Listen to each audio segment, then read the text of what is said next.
الرحيم. الحمد لله رب العالمين، والعاقبة للمتقين، والصلاة والسلام على سيد الأنبياء والمرسلين وعلى آله الطيبين الطاهرين وأصحابه الهاديين المهديين وعلى الذين اتبعوهم بإحسان إلى يوم الدين. أما بعد،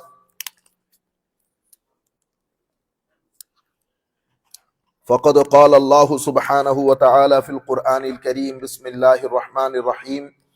إن الله وملائكته يصلون على النبي يا أيها الذين آمنوا صلوا عليه وسلموا تسليما. اللهم صل على سيدنا محمد وعلى آل سيدنا محمد وبارك وسلم. اللهم صل على سيدنا محمد وعلى آل سيدنا محمد وبارك وسلم. সম্মানিত মুসল্লিয়ানে কেরাম এবং দূর দূরান্ত থেকে যারা যেখানে বসে আমাদের আজকের এই দার্স শুনছেন অথবা আমাদের এই আলোচনা, আমাদের এই দার্স পরবর্তীতে শুনবেন, আমরা সকলের প্রতি সশ্রদ্ধ সালাম রেখে আমাদের আজকের পবিত্র কোরআনের সূরাতুল ফজর সম্পর্কে আলোচনা শুরু করছি। আসসালামু আলাইকুম ওয়া রাহমাতুল্লাহি তাআলা ওয়া বারাকাতুহু।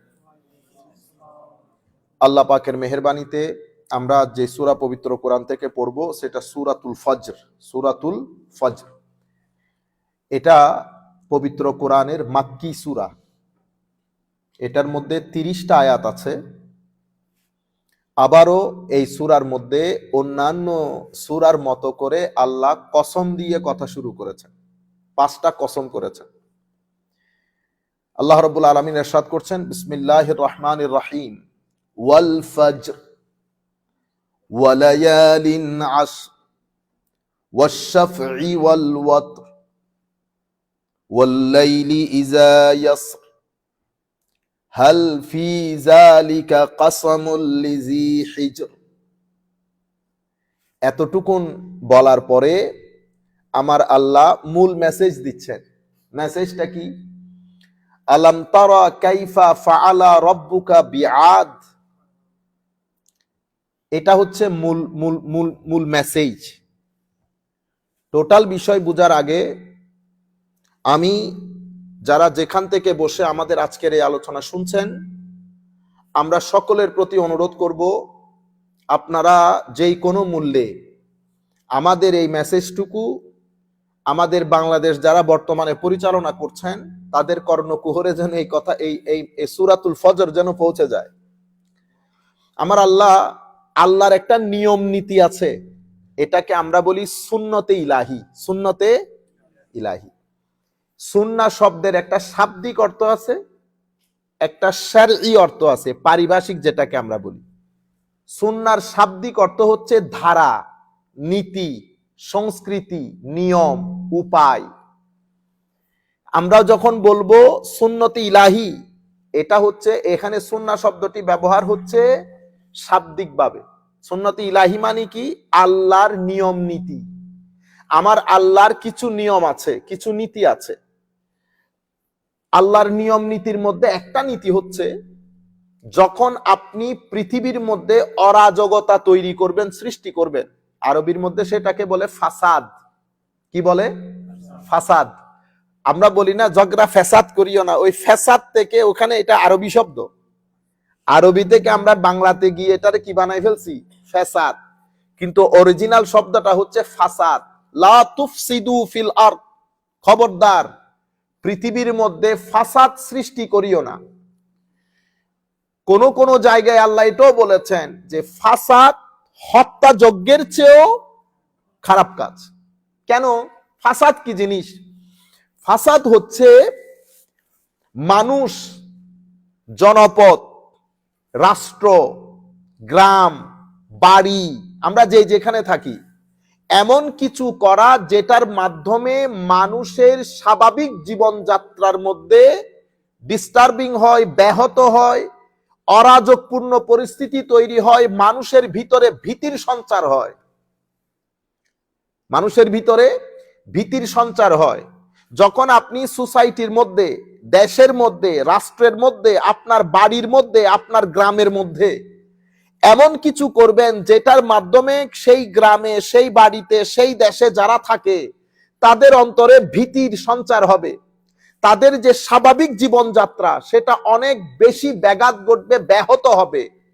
মানুষের জান মাল, ইমান, ইজ্জত এগুলা অনিরাপত্তায় পড়ে যাবে। এটাকে কি বলে? ফাসাদ। তো পৃথিবীর মধ্যে আমার আল্লাহর নিয়ম হচ্ছে, যারাই ফাসাদ সৃষ্টি করবে, যারাই ফাসাদ সৃষ্টি করবে, আমার আল্লাহ পৃথিবী থেকে সেই সমস্ত ফাসাদীদের নাম চিরতরে নিশ্চিহ্ন করে দেয়। সেটা আপনি করলেও নিশ্চিহ্ন হবেন, আমি করলেও নিশ্চিহ্ন হবেন। কুফরের সাথে, মানে আপনি ধরেন ঈমান গ্রহণ করেন নাই, কুফর নিয়ে আছেন, কুফরের সাথে আপনার দেশ, আপনার রাষ্ট্র চলমান থাকবে, আমার আল্লাহ সেটাকে ধ্বংস করে দেবে না। কিন্তু ফাসাদের সাথে কোন রাষ্ট্র পৃথিবীর হিস্ট্রির মধ্যে কোনোদিন চলমান ছিল না। ফাসাদের সাথে যারা রাষ্ট্রকে পরিচালনা করতে চেয়েছে, আমার আল্লাহ তাদেরকে সময় দিয়েছে, কিন্তু আমার আল্লাহ তাদেরকে ছাড় দেন নাই। আল্লাহ বিভিন্ন আযাব দিয়ে তাদেরকে পৃথিবী থেকে নিশ্চিহ্ন করে দিয়েছে। সেই ধরনের নিশ্চিহ্ন করা কিছু জাতিদের মধ্যে অন্যতম জাতি হচ্ছে আদ গোষ্ঠী, আরেকটা হচ্ছে সামুদ গোষ্ঠী, আর বনি ইসরাইল। পবিত্র কোরআন পড়লে খুললে দেখবেন আদুন, সামুদ, বনি ইসরাইল এগুলা পাবেন। আমার আল্লাহ ঘুরিয়ে ফিরিয়ে তাদের ধ্বংস যজ্ঞের কথা বলেছেন। এখান থেকে আমাদেরকে মেসেজ কি দিতে চাচ্ছেন? মেসেজ দিতে চাচ্ছেন যে ব্যাঘাত যদি সৃষ্টি করেন, ফিতনা ফাসাদ যদি সৃষ্টি করেন, ফাসাদের মূল বিষয় হচ্ছে অন্যায় করা। ফাসাদ যারা করে তাদেরকে আমরা বলি না ফ্যাসাদি। ফ্যাসাদি মানে অন্যায়কারী, জুলুমকারী। ফাসাদ হচ্ছে মানুষকে তার অধিকার থেকে বঞ্চিত করা। ফাসাদ হচ্ছে মানুষের ভিতরে ভীতির সঞ্চার করা। ফাসাদ হচ্ছে মানুষকে ন্যায় নীতি থেকে দূরে রাখা। ফাসাদ হচ্ছে সোসাইটির যে নিয়ম নীতি, লোকাল কাস্টমস, কালচার, এগুলার কোনো তোয়াক্কা না করে নিজের মননে শক্তির কারণে অহংকার বশত, অহংকারী হয়ে যখন আপনি মানব সমাজের মধ্যে যা মন চায় তা করবেন, এটাকে ফাসাদ বলে। কোরআনে পাকের মধ্যে এটাকে কতলের চেয়েও বেশি কঠিন বলেছেন, কতলের চেয়েও বেশি কঠিন বলেছেন। এখন ফাসাদকে আমি ডিল করব কি করে? এটা বড় ইম্পর্টেন্ট কোয়েশ্চেন আমাদের সোসাইটির জন্য, specially at this moment for Bangladesh. ফাসাদকে ডিল করার একেবারে মূল বিষয়টা আমরা আমাদের নবী সাল্লাল্লাহু আলাইহি ওয়াসাল্লাম থেকে শিক্ষা গ্রহণ করব। ফাসাদকে ডিল কেমনে করে? ফাসাদকে ডিল করার জন্য দুইটা জিনিস ব্যবহৃত হবে। একটা হচ্ছে রাষ্ট্রের নিয়ম নীতি, রাষ্ট্রের আইন কানুন।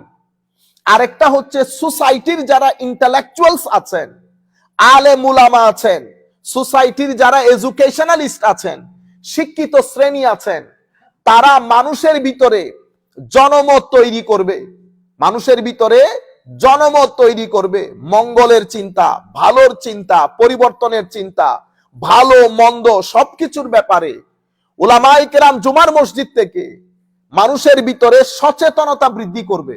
এটা পাবলিকের দায়িত্ব। পাবলিক এর চেয়ে বেশি কিছু করতে গেলে ফাসাদের পরিবর্তে ফাসাদ তৈরি হবে। ফাসাদ ফাসাদকে ডেকে আনে। আপনি যদি ফাসাদের মাধ্যমে ফাসাদকে আপনি যদি চান যে আপনি ট্যাকল করবেন, কিয়ামত পর্যন্ত আপনি ফাসাদকে ফাসাদ দিয়ে ট্যাকল করতে পারবেন না। সেই কারণে আমার নবী মক্কা শরীফ বিজয়ের পরে সাধারণ ক্ষমা ঘোষণা করে দিয়েছেন।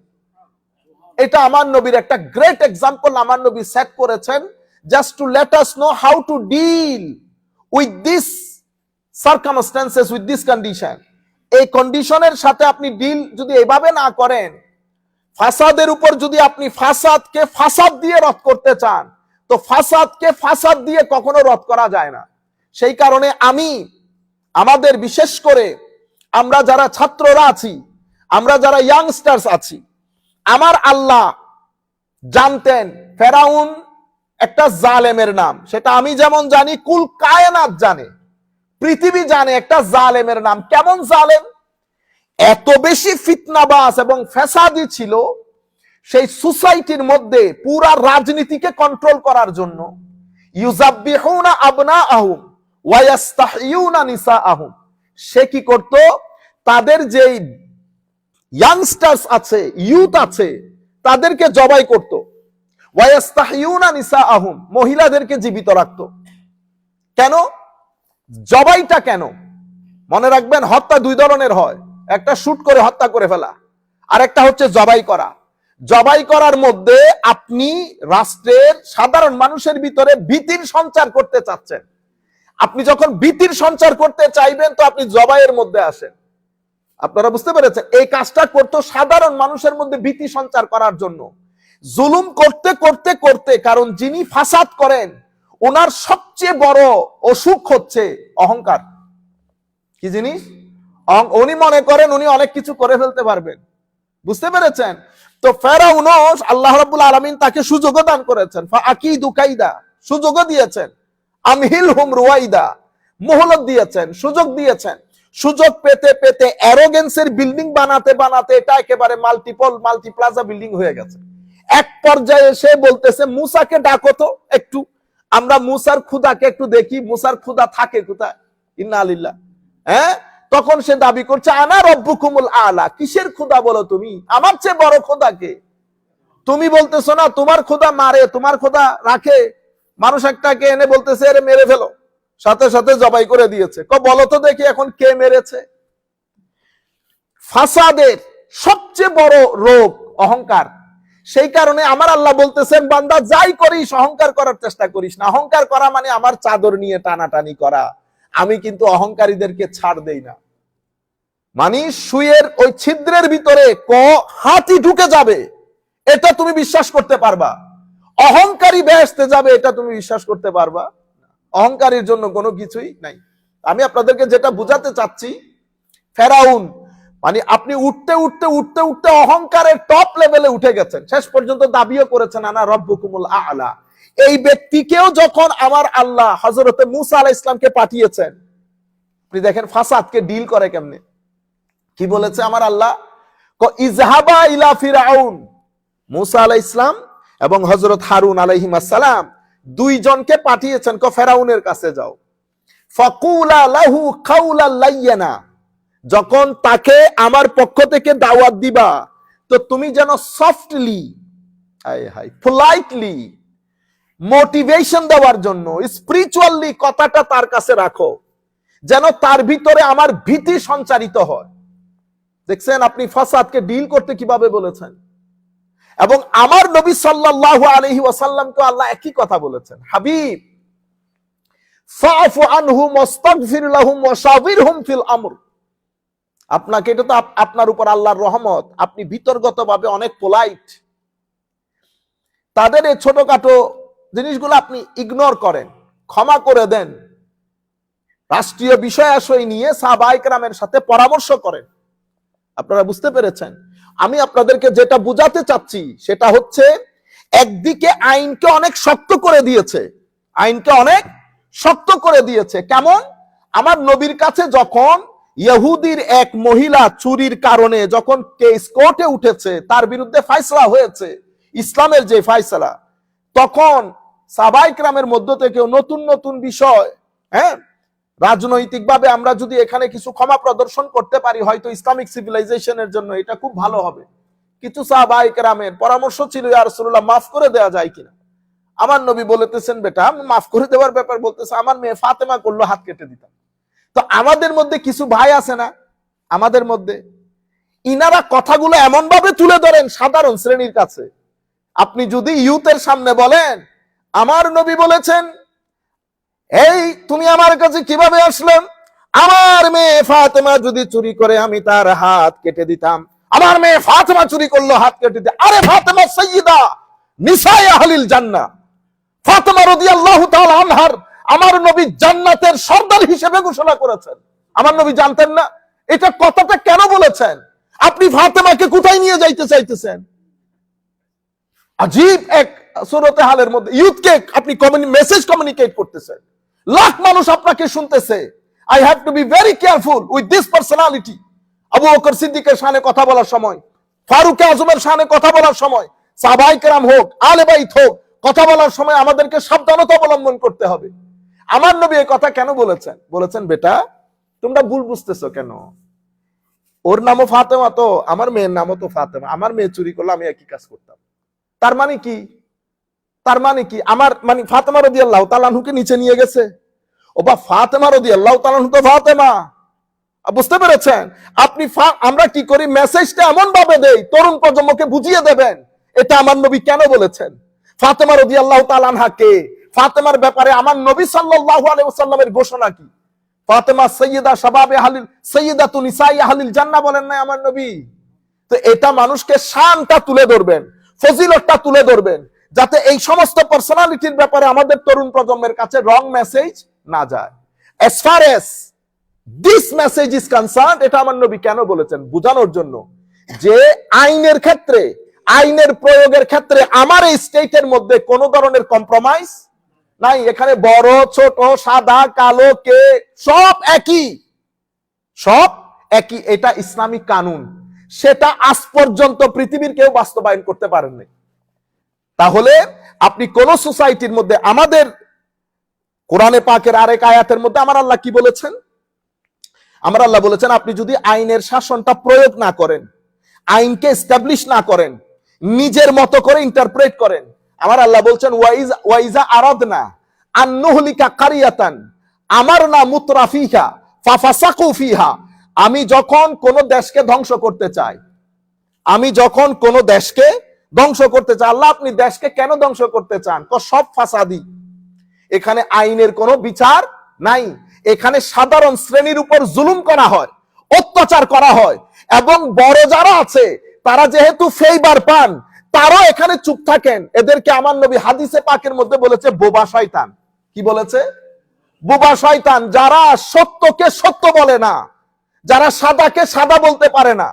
আপনারা বুঝতে পেরেছেন? আমরা তো এখানে শতদা বিভক্ত না। ধরেন যে কোনো বিষয়ে আমরা কি করে যাই, পাঠ হয়ে ফেল, ইভেন একটা বিয়ের বিষয় নিয়েও পাঠ হয়ে যায়, ঠিক আছে? তখন আমরা কি করি? তখন আমরা কিন্তু ভালো কথাটা বলতে পারি না। আমি পক্ষের হওয়ার কারণে আমাকে চেষ্টা করতে হয় আমার পক্ষ যেটা, সেটা যে কোনো মূল্যে যেন সেটাকে কি করি, সত্য বলি। ভাই, এটা প্রিন্সিপাল লেস মানুষের কাজ। যেই পক্ষেরই হন না কেন, সত্য কথা বলতে কখনো পিছপা হবেন না। যেটা সত্য সেটা, যারা যেটা ভালো, যেটা সৎ, এই কথাটা বলার সাহস রাখে, আমার আল্লাহ রাব্বুল আলামিন তাদের জবানের মধ্যে বরকত দান করেন, তাদের সিনার ভিতরে ফিউজার দান করেন। এই জন্য সব সময় শুধু আপনি ওই পার্টের বলে ওই পার্টের কথা বলিয়েন না। যেটা সত্য সেটা সব জায়গায় বলবেন, মানুষ নির্ভর করবে। চোর হলেও, আপনাকে অপছন্দ করলেও মানুষ বলবে যে ওর কাছে যাও, ঠকবে না, এ ঠকাবে না। বুঝতে পেরেছেন? এটা কিন্তু অনেক বড় সার্টিফিকেট আখেরাতে বাঁচার জন্য। আপনি যখন জানাজার মধ্যে দাঁড়িয়ে সার্টিফিকেট দেবেন, আল্লাহ আপনার সার্টিফিকেট গ্রহণ করবে।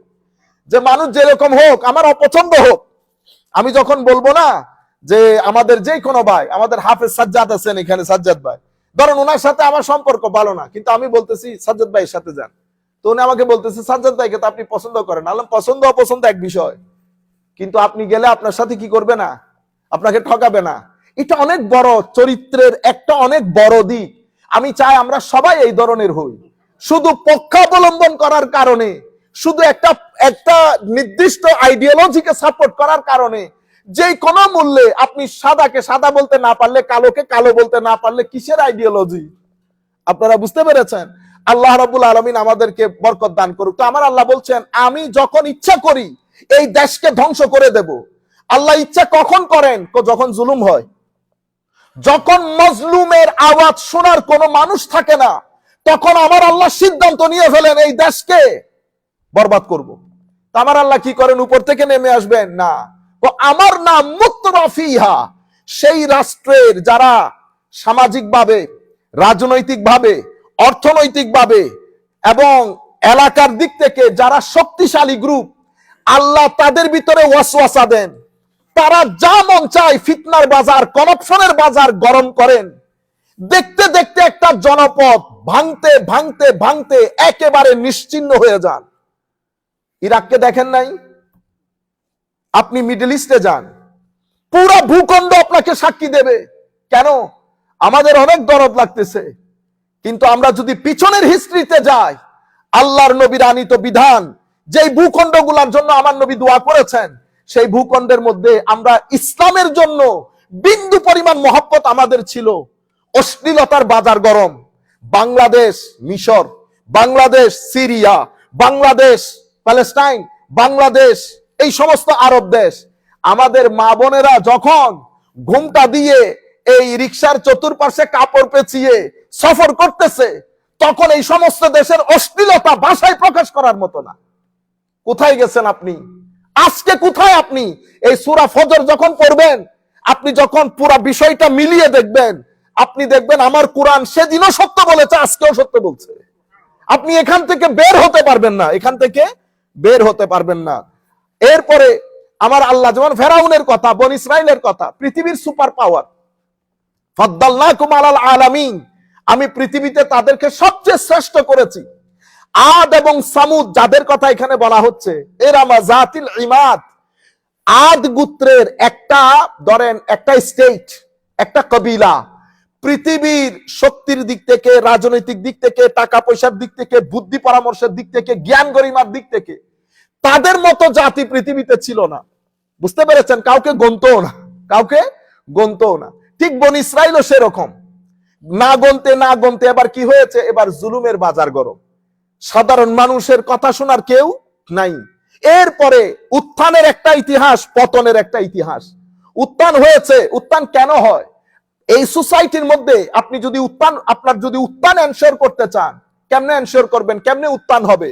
এই সোসাইটির মধ্যে বর্তমান এই পরিস্থিতিতে কোন রাষ্ট্র, কোন জাতি, কোন সিভিলাইজেশন যদি চায় আমি আবার মাথা তুলে দাঁড়াবো, তাহলে প্রধান বিষয় হচ্ছে অবশ্যই বিজ্ঞান এবং আপনার গবেষণা, একটা উইং।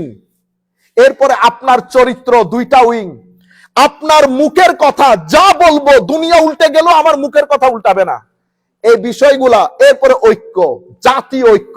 এই চারটা উইং যেই জাতি যেই মুহূর্তে বাস্তবায়ন করতে পারবে, 50 বছরের মধ্যে সেই জাতি বিশ্ব মানচিত্রের মধ্যে মাথা তুলে দাঁড়িয়ে যাবে। কেউ তাদের প্রতিবন্ধকতা সৃষ্টি করতে পারবে না। এবার পতন কখন হবে? আপনি যখন বিজ্ঞান ছেড়ে দিবেন, গবেষণা ছেড়ে দিবেন, এরপরে আপনার চরিত্র যখন নষ্ট হয়ে যাবে, তখন আপনার ভিতরে পতন শুরু হয়ে যাবে। পতনের মধ্যে যদি জুলুম থাকে, অত্যাচার থাকে, তাহলে আপনাকে মাটির সাথে মিশিয়ে দেবে, মাটির সাথে মিশিয়ে দেবে। এই জন্য একটা উত্থানের ইতিহাস, একটা পতনের ইতিহাস। সেই কারণে উলামায়ে কেরাম বলছেন, আর যাই করেন রাষ্ট্রের মধ্যে জুলুম করবেন না। কেন? তো একটা রাষ্ট্র কুফর দিয়ে চলতে পারে, কিন্তু একটা রাষ্ট্র জুলুম দিয়ে চলতে পারে না। ওয়াল ফজর, আমার আল্লাহ বলতেছেন ফজরের কসম করছি। আগেও বলেছিলাম কসমের মুখাপেক্ষী আল্লাহ নন, কিন্তু আল্লাহ যাদেরকে বুঝাচ্ছেন তারা কসমের মুখাপেক্ষী। ওয়াল ফজর, আমাদের সব কিছুর শুরু ফজর দিয়ে। ফজর অসম্ভব গুরুত্বপূর্ণ আমাদের জাতীয় জীবনের জন্য, ব্যক্তি জীবনের জন্য, সমাজ জীবনের জন্য। কিন্তু আনফরচুনেটলি আমাদের জীবনে কোনো ফজর নাই। বাংলাদেশের বাংলা ভাষাভাষী আমার তো মনে হয় 85 to 95% জানেও না ফজর দেখতে কেমন। এখন তো আমাদের সমাজের কালচারই হয়ে গেছে আপনি 10টার আগে উঠতে পারবেন না। ইন্না লিল্লাহি ওয়া ইন্না ইলাইহি। সভ্য জাতি, উন্নত জাতি, সভ্য জাতি, উন্নত জাতি, এরা বেশিরভাগ ফজর দেখে। সুতরাং আপনি যদি এখন উন্নত হতে চান, আপনাকে অবশ্যই ফজর দেখতে হবে। ফজর দেখা বাদে উন্নয়ন হয় না, ব্যক্তিগতভাবেও, সামাজিকভাবেও, রাষ্ট্রীয়ভাবেও। সুতরাং এটা আমার গুরুত্বপূর্ণ message to each and every individuals of Bengali speaking people, that আপনি আপনার ঘরের মধ্যে, সমাজের মধ্যে, রাষ্ট্রের মধ্যে ফজর দেখার ব্যবস্থা করেন। এই ফজর যদি দেখেন, তো আমার নবীও হাদিসে পাকের মধ্যে বলেছেন আল্লাহ সমস্ত বরকত ফজরের মধ্যে রেখেছে। আপনি ফজরের মধ্যে, আপনি এই একদম ফজর যখন ফজর ফাটতে শুরু করে, আপনি দেখবেন আপনার গরু ছাগল আওয়াজ শোনা যাবে, আপনার মুরগি আওয়াজ শোনা যাবে, পক্ষীকুল আওয়াজ শোনা যাবে। মানুষের ভিতরে এই যে স্ট্রাগল করার, যেই পৃথিবী বিনির্মাণের যেই তাগদ, যে এফোর্ট, ওইটা ওই সকালবেলা থেকে আপনি ওই রাতের 12টায় উঠে আপনি সকাল দেখবেন। এই কারণে মুসলিম মিল্লাত বর্তমানে পৃথিবীর টোটাল ওয়েলথের কত পার্সেন্ট মুসলমানদের হাতে? 10% মুসলমানদের হাতে নাই। আপনারা এই 2-4 জনকে বড় বড় বিলিয়নার মিলিয়নার দেখেন, আপনারা সামান্য জিনিস। পৃথিবীর টোটাল ওয়েলথের 10% মুসলমানদের হাতে নাই। আপনি কিসের বলেন আছেন? আপনি কার সাথে কি করবেন? ওয়েলথ মুসলমানদের হাত থেকে, অথচ এই মুসলমান ওয়েলথ নিয়ে কুলিও করেছে। এই মুসলমান ওয়েলথ দিয়ে, স্বর্ণ মুদ্রা দিয়ে কুলিও করেছে এক সময়। বুঝতে পেরেছেন? সেই ওয়েলথ মুসলমানদের হাতে নাই। মুসলমানদের হাতে ফজর নাই। মুসলমানদের, আমার আল্লাহর গ্যারান্টি হচ্ছে, আপনি যদি অর্থনৈতিক উন্নতি চান, ফজরের নামাজ পড়েন। অর্থনৈতিক উন্নতির গ্যারান্টি আছে। আপনি আপনি আপনি এটা নিজের জীবনে বাস্তবায়ন করে দেখতে পারেন। আপনি ফজরের নামাজ পড়া শুরু করেন, আপনার জীবনে অর্থনৈতিক মুক্তি আসবে। অর্থনৈতিক মুক্তি আসবে। সম্মানিত উপস্থিতি, তাইলে ফজরের কসম করে আমার আল্লাহ বলছেন, আমার আল্লাহ নির্দিষ্ট একটা কথা আপনাকে বলতে চাচ্ছেন, রাত যদি হয়ে যেত, ফজর যদি না হতো, ফজরের আলো, এটা আমার আল্লাহর কুদরতের অন্যতম একটা বিষয়। ওয়াল ফজর। এর পরবর্তীতে আমার আল্লাহ কি বলছেন? ওয়ালায়ালিন আশর। আমি আগে অনুবাদটুকু করে যাই, পরে ইনশাআল্লাহ আবার বিস্তারিত কথা বলবো। 10 রাতের কসম করেছেন। কয় রাতের? 10 রাত। এখন এই 10 রাত নিয়ে কোথায় যাবেন? মাওলা আপনি কোন 10 রাতের কসম? হ্যাঁ, সেই কারণে কি করতে হয়? উলামায়ে কেরামের মজলিসে যাইতে হয়, তাফসীরের কিতাবগুলা দেখতে হয়। কেন? কারণ আমাদের পক্ষে ওই হাদিসের সমুদ্রে সাঁতার কেটে আমার নবী এই 10 রাত সম্পর্কে কি বলেছেন এগুলা বের করে আনা আমাদের পক্ষে সম্ভব না। আজকে যদি পৃথিবীর জমিন থেকে এই তাফসীরের কিতাবগুলো উঠে যেত, আমরা ওয়ালায়ালিন আশর নিয়ে সাঁতরাইতাম, বলতে পারতাম না। 10 রাতের শপথ করেছেন। এরপরে ওয়াশফি ওয়াল ওয়াতর, আমার আল্লাহ বলেছেন শপথ জোরের এবং শপথ বেজোরের। এখন জোর আর বেজোর, জোর আর বেজোর কোথায় যাবেন? এটার অর্থ কি মাওলা? বুঝতে পেরেছেন? আল্লাহ কোরআনে পাককে সহজ করে দিয়েছেন। সহজ কই? ওয়ালাকাদ ইয়াসসারনাল কুরআন, ওয়ালাকাদ ইয়াসসারনাল কুরআনা লিযিকর, নসিহতের জন্য সহজ করে দিয়েছে। কোরআন সহজ, এটা আপনাকে কে বললো? কোরআন সহজ হলে ফাসআলু আহলা যিকরি ইন কুনতুম লা তা'লামুন, না বুঝলে যারা আহলে জিকির তাদের কাছে জিজ্ঞেস করো। না না, কোরআনের মধ্যে নসিহত করার জন্য কোরআন সহজ, কিন্তু কোরআনী ইলম এটা তো আল্লাহর খাস তাওয়াজ্জু বাদে নসিব হয় না। যেমন আমাদের কাছে এটার জ্ঞান নাই, সেই কারণে আমরা বড় বড় যারা জ্ঞানী তাদের মজলিসে 2-3 দিন পর্যন্ত কিতাবগুলা পড়ে পড়ে সেভ করতে হয়। আপনারা বুঝতে পেরেছেন? আচ্ছা, ওয়াল্লাইলি ইজা ইয়াস, আমার আল্লাহ আবার রাতের শপথ করছেন। প্রথমে ফজরের শপথ, তো ফজর যখন আসে তখন রাত কি হয়? বিদায় নেয়। রাত বিদায় নেয়। তো আমার আল্লাহ ফজরের আগমনের শপথ, রাতের বিদায়ের শপথ করছেন। আচ্ছা, করার পরে হালফি জালিকা কাসামুল লিযি হিজর, আমার আল্লাহ এর মধ্যে আছে শপথ জ্ঞানী ব্যক্তির জন্য। হালফি জালিকা কাসামুল লিযি হিজর, লিযি হিজর মানে যারা জ্ঞানী ব্যক্তি, তাদের জন্য কি আছে? শপথ আছে। আলাম তারা কাইফা ফাআলা রাব্বুকা বিআদ, হাবিব আপনি কি দেখেননি, আপনি কি লক্ষ্য করেননি আপনার পালনকর্তা আদ বংশের ইরাম গোত্রের সাথে কি আচরণ করেছে? আলাম তারা, সূরা ফিলের মধ্যে আলাম তারা কাইফা ফাআলা রাব্বুকা বিআসহাবিল ফিল, আবার এখানে বলতেছে আলাম তারা কাইফা ফাআলা রাব্বুকা বিআদ। আমাদের হাফেজরা এই জায়গাগুলোর মধ্যে এসে কি লাগাই ফেলে? প্যাচ লাগাই ফেলে। মানে আপনাদের কাছে মনে হয় কি এটা কত হইলো হুজুর, হাফেজ সাহেব 2-3 বার আটকে গেছে। আপনি ওখানে দাঁড়াই সূরা ফাতিহা পড়ে দেখেন, আপনি ওখানে দাঁড়াইয়া সূরা ফাতিহা পড়ে, এটা অনেক ভারী জায়গা। এটা তো উলামায়ে কেরামের উপর আল্লাহর একটা রহমত দিতে কেমনে কেমনে পড়ে ফেলে। আদারওয়াইজ আপনি জানা সূরাও ওখানে পড়তে পারবেন না। আমি এক হাফেজের পিছনে নামাজ পড়েছি, 30 বছর কোরআনে পাক পড়ে নাই, কিন্তু হাফেজ। সেই যে হাফেজ আমি জানতাম না, সুটেড বুটেড। তো কথা বলতে বলতে, মাহে রমজান ছিল, ইফতারের দাওয়াত করছে, কথা বলতে বলতে বলতেছে হুজুর আমি হাফেজ। তো আলী নাম, পাকিস্তানের। আলম হাফেজ, হুজুর আমি আসলে ভুলে গেছি। তবে ভুলে গেছি বলতে একদম ভুলি নাই, বাট আমি 30 বছর পর্যন্ত পড়ি। তাহলে পড়েন না মানে কিরকম পড়েন নাই? হুজুর ব্যস্ততার মধ্যে কোরআন শরীফ খুলো কোনোদিন পড়তে পারি নাই। আপনি চিন্তা করতে পারবেন দুর্ভাগা হইলে কিরকম দুর্ভাগা হয়। হ্যাঁ, আল্লাহ বেটা প্রথম দিনের পরিচয়, আল্লাহ বেটা প্রথম দিনের পরিচয় তো কিছু বলতে পারেন না, আর যদি পুরান পরিচয় তো তোমার বাস দিয়ে পিটাইতাম। তো তোমার রুচি এই কিছু গাছে কি বলে যে ওই যে সুইসাইড করা। তো যাই হোক, মাগরিবের নামাজ আনছেন, তুমি একটা কাজ করো, নামাজ পড়াও। আপনি জানেন সে সূরা ইখলাস পড়তে পারে না। 2 বার লুকমা দেওয়ার পরেও সূরা ইখলাস দিয়ে সে কোরআন শরীফ, সে আমাকে মাগরিবের নামাজের ইমামতি করতে পারে নাই। আমি চাইতেছিলাম একটু লাইনে আনুক, একটু বোর্ডে আনি তারে, আমরা আস্তে আস্তে করে, হাফিজ সাহেব যেহেতু, শেষ পর্যন্ত নামাজ ভেঙে ফেলতে হয়েছে। এবার বলেন দেখি, কোরআনে পাক যখন আপনাকে আমাকে অপছন্দ করা শুরু করবে, তো সূরা ইখলাস মুখ থেকে নিয়ে যাবে। রুব্বা কারিলিল কোরআন ওয়াল কোরআন ইয়ালআনুহু, আমার আল্লাহ বলছেন, আমার নবী বলছেন, কিছু তিলাওয়াতকারী এমন আছে যাদেরকে কোরআনই লানত করে। কোরআনই কি করে? লানত করে। যাই হোক, আলাম তারা কাইফা ফাআলা রাব্বুকা বিআদ, আপনি কি লক্ষ্য করেন নাই আমি আদ গোত্রের ইরাম বংশের সাথে আমি কি আচরণ করেছে আপনার খোদা? আমার নবী এসেছেন এই ঘটনার 1000 বছর পরে, কিন্তু আমার নবীকে আল্লাহ বলতেছেন আপনি কি দেখেন নাই? তো আলাম তারা মানে এখানে তারা শব্দ ব্যবহার হয়েছে, তারা, তারা রুইয়ত থেকে। মাদ্রাসার যারা দেখছেন তাদেরকে বিনয়ের সাথে বলবো, এখানে রুইয়ত শব্দটা চোখের দেখার উদ্দেশ্য না, এটাকে বলে অন্তরের দেখা, অথবা আলাম তাআলাম, আপনি কি জানেন না, আল্লাহ আপনাকে জানিয়ে দিয়েছে। তাইলে এখানে রুইয়তের অর্থ হবে ইলম। রুইয়তের অর্থ চর্মচক্ষে দেখা না, কারণ ঘটনার সময় আমার নবী প্রত্যক্ষভাবে সেই জায়গায় ছিলেন না। তাইলে রুইয়তের অর্থ কি হবে? ইলম, জানা। তার মানে আমার নবীকে আমার আল্লাহ জানিয়ে দিয়েছেন। আমি এত লম্বা কথাগুলো কেন বলছি? আমরা বলি না রুইয়তে হেলাল, রুইয়তে হেলাল, চাঁদ দেখা কমিটি, চাঁদ দেখা। তাহলে রুইয়তটা সব সময় চর্মচক্ষু দিয়ে দেখতে হয় না।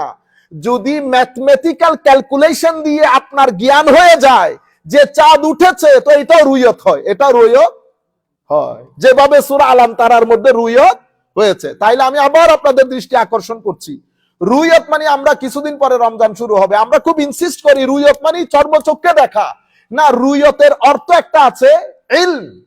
তো ইলমটা আপনি চাঁদ দেখার ক্ষেত্রে ইলমটা কিভাবে অর্জন করবেন?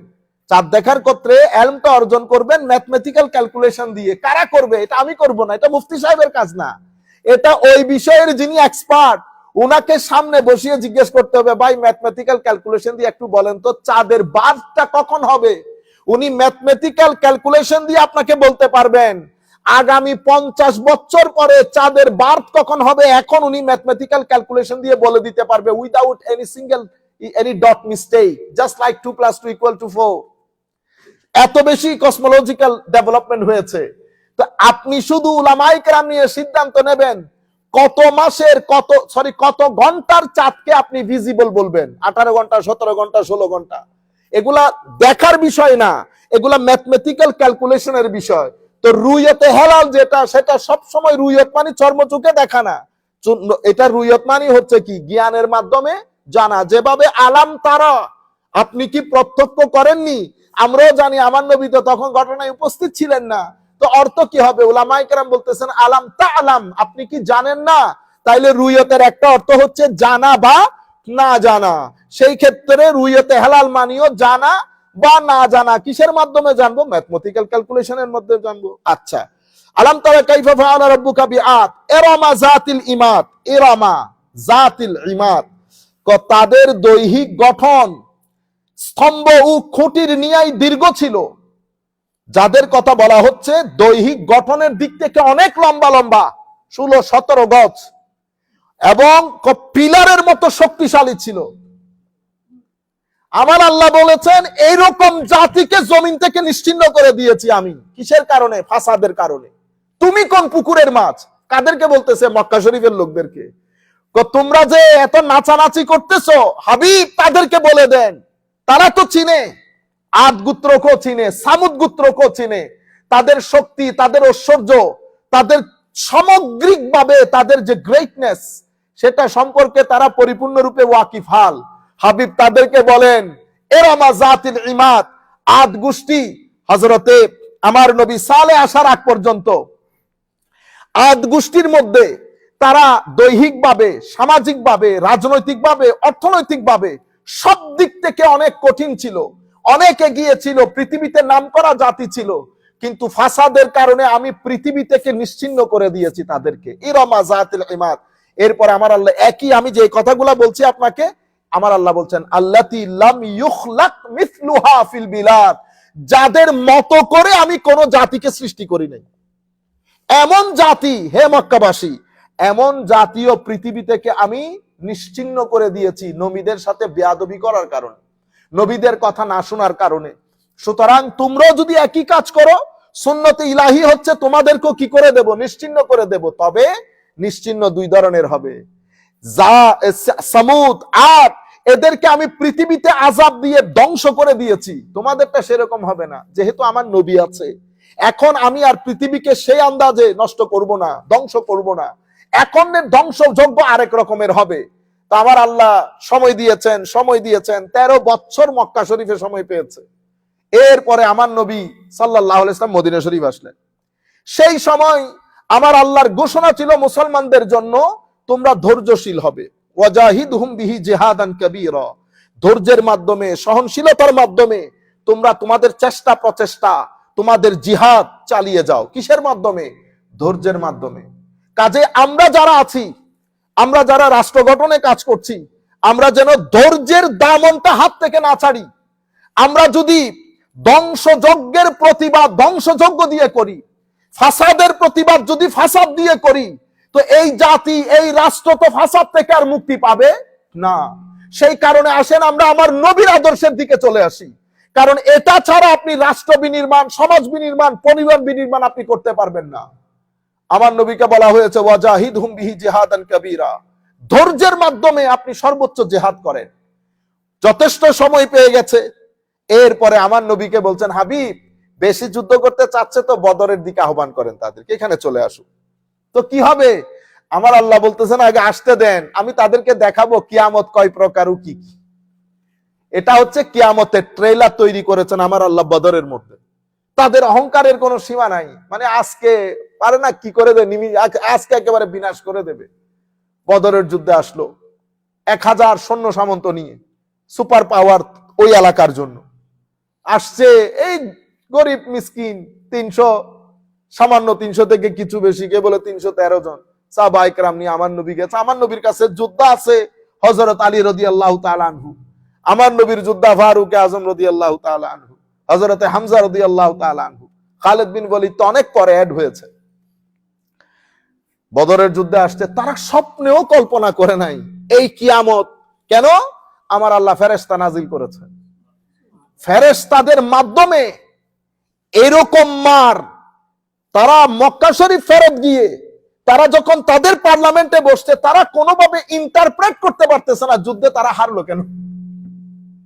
তাদের মাথার ভিতরে নাই যে আমরা 1000 মানুষ একসাথে হেঁটে গেলে 300 মানুষ আমাদের পদদলিত হয়ে যাওয়ার কথা, কিন্তু আমরা যুদ্ধে জিতলাম না কেন। পার্লামেন্টের মধ্যে এতক্ষণ বসা এত বড় ঝানু ঝানু নেতা, তারা ব্যাখ্যাই দিতে পারলো না আমরা জিতলাম না কেন। তবে সবাই বুঝেছে অদৃশ্যের একটা মার আছে, অদৃশ্যের, আমরা দেখতে পাচ্ছি না, বাট সামওয়ান হিটিং আস। এটা ছিল তাদের জীবনের প্রথম কিয়ামত, নবীদের কথা না শোনার কারণে। যাই হোক, আল্লাতী লাম ইউখলাক মিসলুহা ফিল বিলাদ ওয়া সামুদ আল্লাযীনা জাবুস সাখরা বিল ওয়াদ, এবং আমার আল্লাহ বলছেন ওয়া সামুদ গোত্রের সাথে যারা উপত্যকায় পাথর কেটে গৃহ নির্মাণ করেছিল। আল্লাযীনা জাবুস সাখরা বিল ওয়াদ, চিন্তা করতে পারবেন, পাহাড় কেটে পাথর দিয়ে, তৎকালীন সমাজে সেটা আপনি কল্পনা যজ্ঞের বাইরে। তাদের আর্ট, তাদের আর্কিটেকচারাল ডেভেলপমেন্ট, তাদের চিন্তা চেতনা, তাদের শক্তিমত্তা, বুদ্ধি, যখন তারা পাহাড় কেটে পাথর দিয়ে ঘর তৈরি করতেছিল, পৃথিবীর মানুষ জানতো না ঘরে কেমনে থাকে। তাদের অহংকারের কোনো শেষ নাই। আমার আল্লাহ বলছে শুধু আজকে না তো, সামুদকে আমি নিস্তেনাবুদ করে দিয়েছি। কখন? তারা তখন পাহাড় কেটে পাথর কেটে তখন ঘর তৈরি করতেছিল। ওয়া সামুদ আল্লাযীনা জাবুস সাখরা বিল ওয়াদ ওয়া ফিরআউনা যিল আওতাদ, বহু কি লোকের অধিপতি ফেরাউনের সাথে আমি একই কাজ করেছি। তাইলে আদ, সামুদ, ফেরাউন। আখেরি কথা মানে আমি হাফ অফ দা সূরা আল্লাযীনা, এই তিনটা জাতের কথা তুলে ধরে আল্লাহ বলছেন আল্লাযীনা তাগাউ ফিল বিলাদ, যারা রাষ্ট্রের মধ্যে সীমা লঙ্ঘন করতে করতে সীমারও সীমা লঙ্ঘন করেছে, সীমারও সীমা লঙ্ঘন করেছে। মানুষকে কথা বলতে না দেওয়া। আপনি যত বড়ই মানুষ হন না কেন, আপনি টিকতে পারবেন না কোন সমাজে না, আপনি যখন মানুষকে কথা বলতে না দেবেন। হ্যাঁ, আপনি যদি ন্যায় নীতি, একটা জিনিস রাষ্ট্রের জন্য অসম্ভব গুরুত্বপূর্ণ, যেটা আমরা মুসলিম রাষ্ট্র বুঝতে চেষ্টা করি না, সেটা হচ্ছে মানুষকে তার নৈতিক এবং মৌলিক অধিকার এনশোর করা। আপনি যখন মানুষকে তার মৌলিক অধিকার থেকে বঞ্চিত করবেন, আপনি জীবনেও সেই সমাজের মধ্যে কন্টিনিউ করতে পারবেন না। আপনি শুধু আপনার দিন গুনবেন। কি গুনবেন? দিন। কিন্তু মানুষ, আল্লাহ রাব্বুল আলামিন কোরআনে পাকের মধ্যে বলছে মানুষ ভুলে যায়, মানুষ ভুলে যায় কি ঘটনা ঘটেছে, মানুষ শিক্ষা গ্রহণ করে না। সেই জন্য একই ঘটনা, আল্লাহর ঐশী যে মার, সেটা বারবার আসে আমাদের চোখের সামনে। আপনারা বুঝতে পেরেছেন? ধরেন এখন পৃথিবীতে আমেরিকা আছে, আমেরিকার পূর্বে পৃথিবীতে আরো কত জাতি এসেছে গেছে, কিন্তু আমরা একবারও জানি না। আমার মাহাথির মোহাম্মদের একটা কথা খুবই দারুণ লেগেছিল, মালয়েশিয়ার এক্স প্রেসিডেন্ট। উনি বলেছিলেন যে আমরা কেন উঠেছি, কেন পড়েছি, এই দুইটা যদি আমরা জাতির সামনে ভালো করে তুলে ধরতে পারি এবং জাতিকে এডুকেট করতে পারি, এটা আমাদের জন্য যথেষ্ট। আমরা যখন উঠেছি, কেন উঠেছি, কিভাবে উঠেছি, পড়েছি যখন, কেন পড়েছি, কিভাবে পড়েছি। আমরা তো এখন ডিভাইডেড হয়ে গেছি। ইভেন সত্য কাকে বলে এটা নিয়েও আমাদের মধ্যে ইখতিলাফের কোনো শেষ নাই। আমরা নির্দিষ্ট কিছু জিনিস নিয়ে একসাথে হতে পারছি না। পুরা পৃথিবীর মানুষের মধ্যে একই টেন্ডেন্সি, সত্যকে সত্য বলতে না পারা, মিথ্যাকে মিথ্যা বলতে না পারা। প্যালেস্টাইনের লোকের উপর জুলুম হচ্ছে, এটা বুঝার জন্য কি কলেজ ইউনিভার্সিটিতে পড়তে হয়? এটা আপনি বলতে পারছেন না কেন? তার মানে এটাকে বলা হয় আপনি ফাসাদ করছেন। তো ফাসাদ করলে আল্লাহর বিচার কি? আল্লাহর বিচার হচ্ছে আপনি শুধু কাউন্ট করেন, একদিন, 2 দিন, সময়ের ব্যাপার, আপনি পড়ে যেতে হবে, আপনি থাকতে পারবেন না। বুঝতে পেরেছেন? তো আল্লাহ রাব্বুল আলামিন আমাদের হামি ও নাসির হোক। এরপরে বলছে আল্লাযীনা তাগাউ ফিল বিলাদ, আদের কথা বললাম, সামুদের কথা বললাম, ফেরাউনের কথা বললাম, এরা সবাই সীমা লঙ্ঘন করেছে। ফাআকসারু ফিহাল ফাসাদ, তারা কি করেছে? তারা অসম্ভব বিস্তর, একেবারে সামগ্রিকভাবে অশান্তি এবং ফাসাদ সৃষ্টি করেছিল সোসাইটির মধ্যে, রাষ্ট্রের মধ্যে, দেশের মধ্যে। আমার আল্লাহ আমাদেরকে কি হুকুম দিচ্ছেন? আমাদেরকে আমার আল্লাহ হুকুম দিচ্ছেন, ইন্নাল্লাহ, আমি যারা যারা যেখান থেকে বসে শুনছেন, বিনয়ের সাথে অনুরোধ করব আমাদের এই কথাগুলো স্পেশালি আমাদের ছাত্রদের কানে যেন চলে যায়। ইন্নাল্লাহ ইয়া'মুরুকুম আন তুআদ্দুল আমানাতি ইলা আহলিহা। আমরা স্মার্ট না আপনাদের মতো সাদাসিধা মানুষ, তবু আমাদের কথাগুলো শুনলে আমার মনে হয় উপকার সাধন হবে। কারণ আপনি যতই সুটেড বুটেড হন, আমরা রাজা অধিপতি সমস্ত মানুষকে টানেলের ভিতরে ঢুকে ঢুকে মরতেও দেখেছে, কিছুদিন আগের কথা। সুতরাং আল্লাহর হুকুমের বাইরে না যায়। ইন্নাল্লাহ ইয়া'মুরুকুম, নিশ্চয় আল্লাহ তোমাদেরকে হুকুম দিচ্ছেন, আল্লাহর হুকুম, আন তুআদ্দুল আমানাতি ইলা আহলিহা, আমরা যেন আমাদের জীবনে যত কিছুকে আমরা আমানত মনে করি, সামাজিক, রাজনৈতিক, অর্থনৈতিক, যত কিছু আল আমানাত, যত কিছু আমানত, যেমন মসজিদ, মসজিদের জন্য একটা ট্রাস্ট দরকার। তো মসজিদ আপনি, এটা আমার ভাই, এই জন্য ওনাকে দিয়ে দিলাম। আমাদের ইংল্যান্ডের মধ্যে কি হয়, মসজিদের এমন এক ব্যক্তি কি ইমাম এনেছেন, যেটা বাংলাদেশের বাঁশখালী অঞ্চলের মসজিদের মধ্যে ইমাম হতে পারবে না, তাকে আপনি এখানে ইমাম দিয়ে দিয়েছেন। আপনি তাকে ইমাম দিয়ে কি কাজ করেছেন জানেন? আপনি আমার দিনের গলা টিপে ধরেছেন। তরুণ প্রজন্ম মনে করছে দিনগুলা বুধে এরকমই, ধর্মটা বুধই এরকমই। কেন দিয়েছেন? উনি সভাপতি সাহেবের মামাতো ভাই, সভাপতি সাহেবের মামাতো ভাই, এক কারণ। দ্বিতীয় কারণ হচ্ছে হুজুর কোন রকম 200-300 টাকা দিলে হয়, কোন রকম 200-300 টাকা দিলে হয়। আজীব মাহৌল, আজীব মাহৌল। আপনার জন্য 2000 টাকা দরকার, আর মসজিদের এটার জন্য 300 টাকা দরকার। আমার ভাই, যিনি শিক্ষক, ওনার মুক্তি নামাজ দোয়ার মধ্যে তো আছে। ওনার আসল মুক্তি হচ্ছে শিক্ষকতার মধ্যে আপনি পরিপূর্ণরূপে আপনার ছেলেকে যাকে পড়াচ্ছেন, আপনি তাকে পরিপূর্ণরূপে পড়াইছেন কিনা। আপনি এখানে বৈশা বৈশা মোবাইল টিপাইছেন, হ্যাঁ, তারপরে আপনি এখানে সুন্দর সুন্দর লম্বা লম্বা সূরা দিয়ে নামাজ পড়েছেন, না না, আপনি ওখানে আটকে যাবেন। কুল্লুকুম মাসউল, আমার নবী বলেছেন প্রত্যেককে জবাবদিহি করতে হবে। ওয়া কুল্লুকুম রা, এবং তোমাদের প্রত্যেকের নিজ নিজ দায়িত্ব আছে, সেই দায়িত্ব সম্পর্কে আল্লাহ প্রশ্ন করবে। আমার নবী তো বলেছেন যেই ব্যক্তি রাখাল, গরু চড়ায়, তাকে গরু চড়ানোর ব্যাপারে জিজ্ঞেস করবে। মসজিদ তো রয়ে গেল। এখন আপনি বুঝতে পেরেছেন আমরা কি করি? স্বজন প্রীতিতে চলে যায়। আপনি যখন স্বজন প্রীতি করবেন, আপনি যেই ব্যক্তিকে যেখানে বসানো দরকার সেই ব্যক্তিকে যদি আপনি সেখানে না বসান, তো কি হয়েছে? জুলুম হয়েছে। আপনি যখন ইন্নাল্লাহা ইয়ামুরুকুম আন তুআদ্দুল আমানাত, এটা একটা আমানত, এটা একটা আমানত। মসজিদে ট্রাস্ট নির্ধারণ হবে, কাকে দিবেন? হুজুর এটা আমার মামাতো ভাই, ফুফাতো ভাইয়ের বিষয় না। যাদের মাধ্যমে, যাদের মধ্যে এবিলিটি আছে, যাদের মাধ্যমে এটা সুষ্ঠু রূপে পরিচালিত হবে, তাদের বুকে দিয়ে দেন। যখন দেখবেন এটা পরিচালিত হচ্ছে সুষ্ঠু রূপে, কোন ধরনের সমস্যা ছাড়া, এটাতে আপনি ডিস্টার্ব করার দরকার কি? এটা করে করে ইংল্যান্ড, আমেরিকা সমস্ত মসজিদের মধ্যে, বাঙালি মসজিদের মধ্যে জুতা মারামারি থেকে শুরু করে সবকিছু হচ্ছে না। কেন? কারণ আপনি আমানতের খিয়ানত করছেন। আল্লাহর আদেশ হচ্ছে ইন্নাল্লাহ ইয়ামুরুকুম আন তুআদ্দুল আমানাত। আমাদের এখানে ভোট হচ্ছে, ভোটের মধ্যে এমপি ইলেকশন হচ্ছে। আপনি কাকে ভোট দিচ্ছেন? ওই চোরটাকে গিয়ে দিয়ে দিচ্ছেন। তার বিরুদ্ধে কেস, যে ব্যক্তির বিরুদ্ধে কেস আছে সে নিরেট চোর।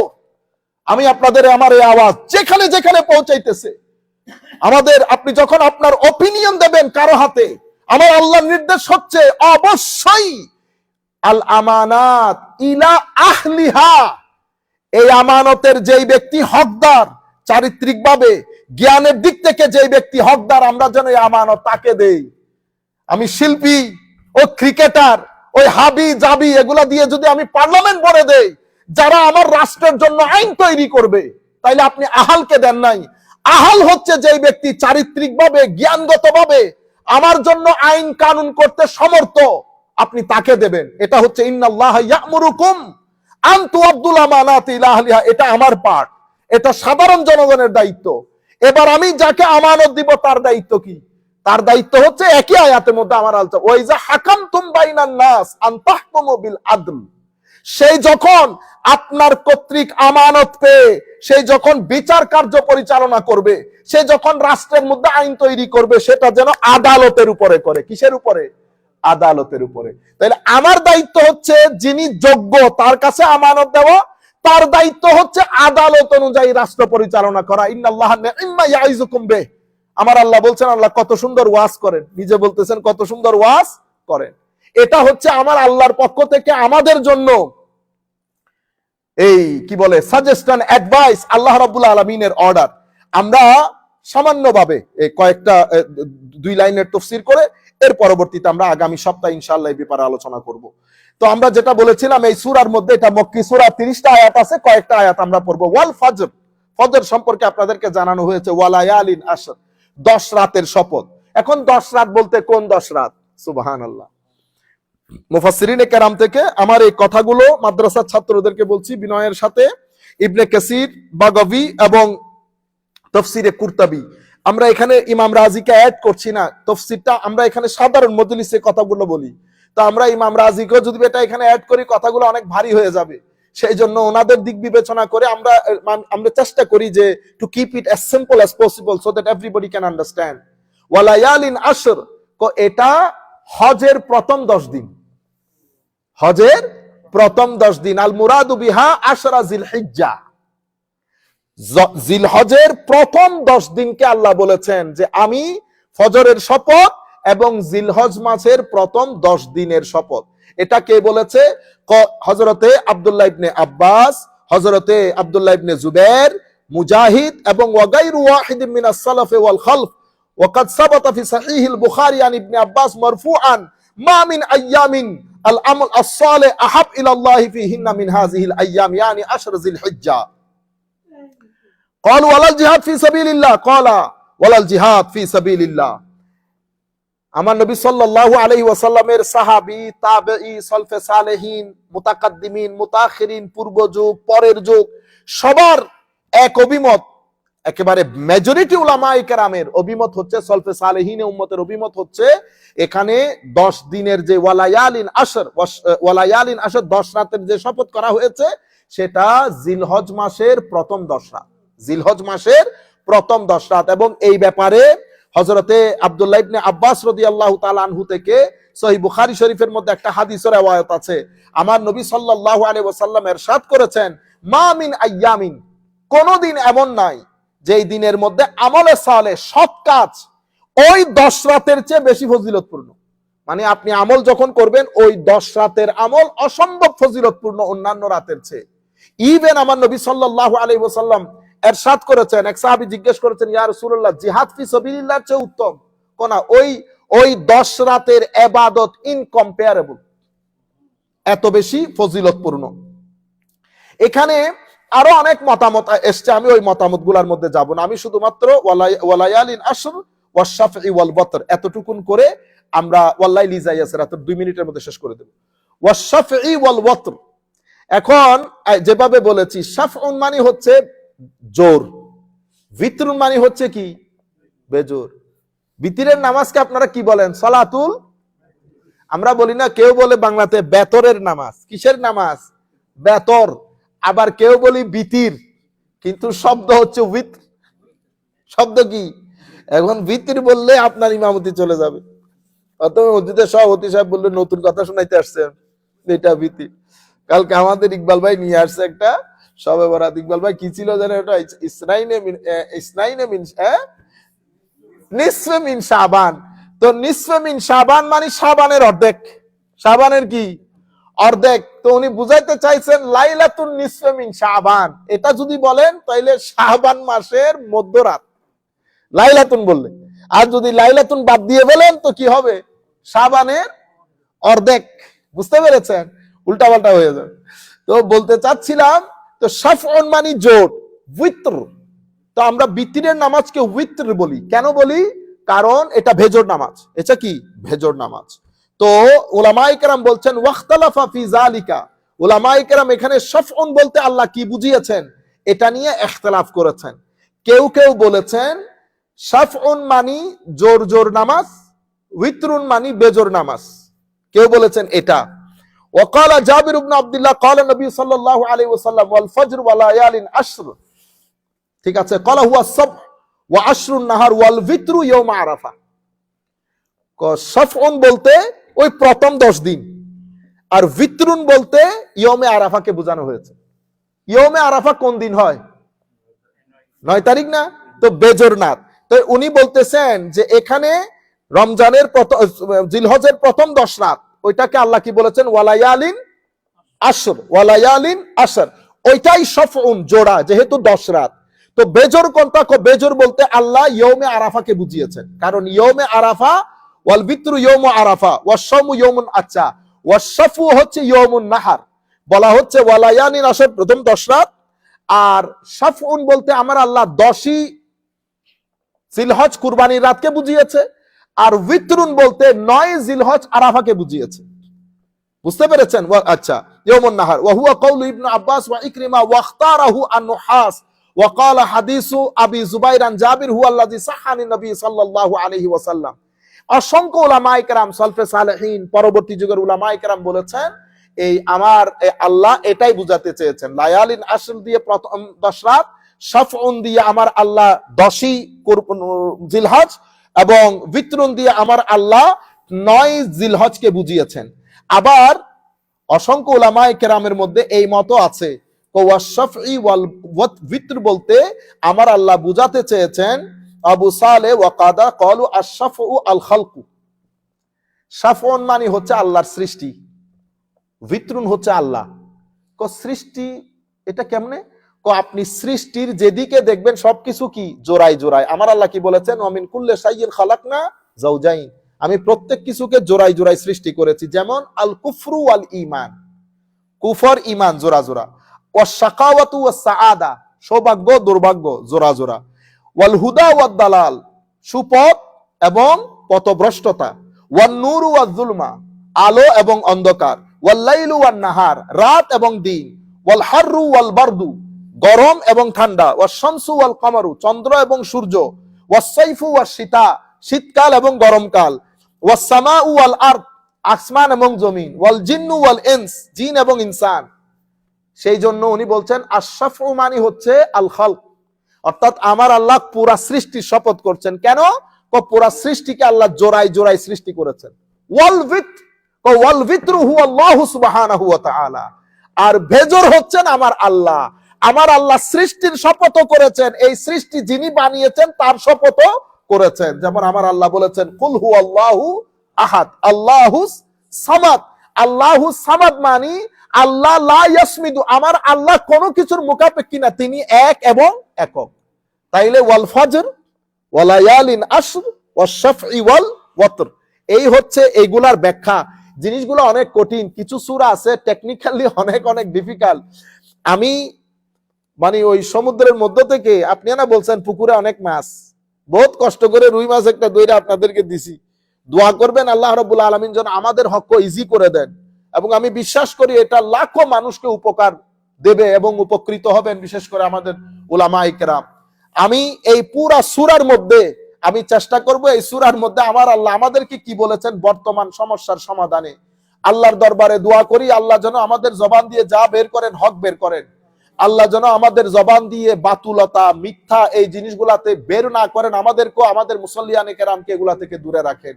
ওয়া মা আলাইনা ইল্লাল বালাগুল মুবিন। আসসালামু আলাইকুম ওয়া রাহমাতুল্লাহি তাআলা ওয়া বারাকাতুহু।